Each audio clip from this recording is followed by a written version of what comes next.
बिस्मिल्लाहिर्रहमानिर्रहीम। Suhail Zubair tech solo soft channel की जानब से आपको वेलकम करता हूँ। CS304 जीडीपी का टॉपिक है और मैंने सारी वेबसाइट कंगाल के लिए आपको कंगालने की ज़रूरत नहीं है। मैंने लिख दिए हैं फ़िक्रे कोई 5-4, उसमें से आपने अपनी मर्ज़ी के उठा लेने हैं। सोल्यूशन में अभी आपको दिखा देता हूँ, समझा देता हूँ मैं, ताकि आप अपने अल्फाज में लिखना चाहें तो बहुत आसानी से वो भी लिख सकते हैं आप, कोई मसला नहीं है, क्योंकि मैं समझा दूंगा आपको। पहले हम स्टेटमेंट पढ़ लेते हैं, फिर हम समझते हैं बात को। Suppose you are working in data security department, ये एक बात याद रखिएगा, data security department of a software architect company. The company signed a new project with Cypher Group, a premier textile group in Pakistan last month. You are assigned a new task to add credit card support. देखिए आप नया task module add कर रहे हैं, नया task module add कर रहे हैं to cipher e commerce store. अच्छा, ये बात भी यहाँ पे काबिल गौर है, ई कॉमर्स भी। While developing credit card support, you have to deal with similar actions. Add credit card information, added credit card information. मतलब दो काम हो रहे हैं, add credit card और added. Both these sections have similar data to store. ये बात काबिल जिक्र है। Identify the programming paradigm from the list given below and justify your answer with the proper reasoning.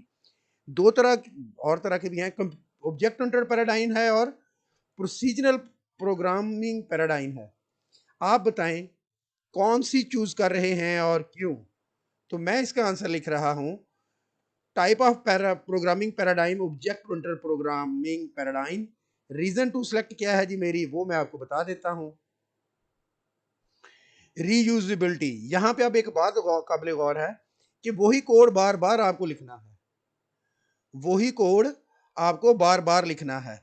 Reusability, it mean reusing some facility rather than building them again and again. This is done with the use of class. We can't use it number of time as per our, we can use it. एक बात तो हो गई ये। दूसरी, अच्छा अब यहाँ पे हो क्या रहा है, सिस्टम अपग्रेड हो रहा है, सपोर्ट आ रही है इसके अंदर किसकी, ऑब्जेक्ट सिस्टम कैन, मतलब क्रेडिट कार्ड की। Object oriented programming system can easily upgrade from small to large system. Language allow to break the program into bite sized problem.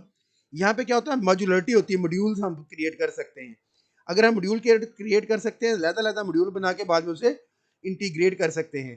अगर ये प्रोसीजरल होता तो जिस तरह से आपने फंक्शनलिटी इन्हांस की, तो आपके लिए बड़ा मसला हो जाता क्रेडिट कार्ड वाली फंक्शनलिटी इन्हांस करने के लिए। इसका मतलब है ये मॉड्यूलर है, छोटे छोटे पीसों में बना हुआ है, तो बाद में इनको इंटीग्रेट किया जा सकता है। Object-oriented programming system can easily upgrade from small to large system. Language allow to break the program into bit-sized problem that can be solved easily. As our scenario, add credit card facility. Data redundancy, जैसे कि ऊपर है कि same data है जी, both these section have similar data to store.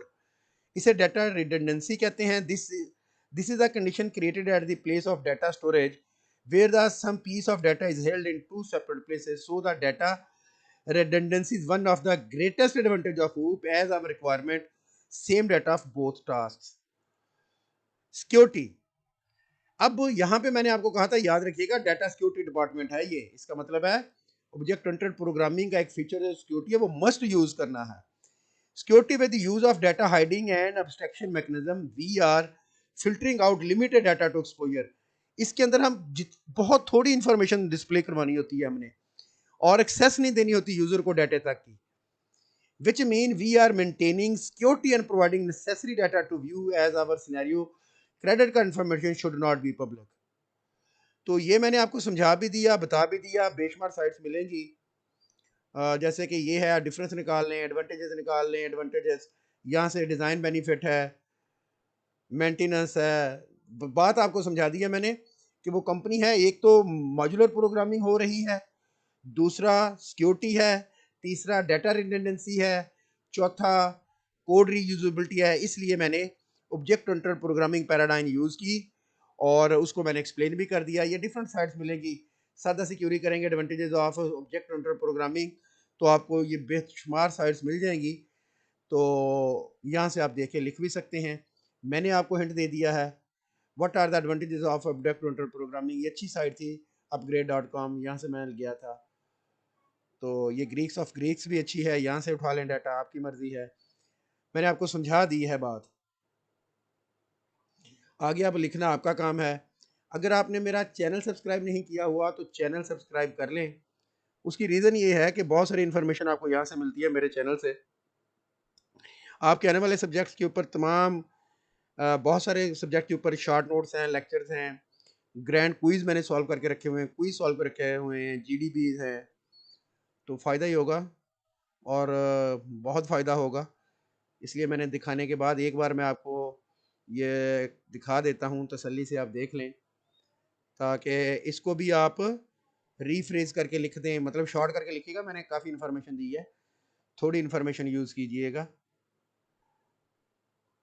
ताकि ये ना हो कि सर पढ़ते रहें। बुलेट्स फायर करते होते ऑब्जेक्ट इसके जीडीबी के अंदर, जीडीबी के अंदर बुलेट्स फायर करने के बाद टू दी पॉइंट टॉपिक के ऊपर बात करते होते हैं, और अपने टॉपिक के हवाले से ही बात करते होते हैं, और सर उसी को ज़्यादा नंबर देते हैं जो टॉपिक के ऊपर रहता है, इधर उधर की बातें नहीं करता, उसी को नंबर मिलते होते हैं। तो इसलिए आपने अपने टॉपिक पे रहना है, चैनल को सब्सक्राइब करना है, वीडियो को लाइक और शेयर करना है, ताकि बाकियों का भी फ़ायदा हो जाए।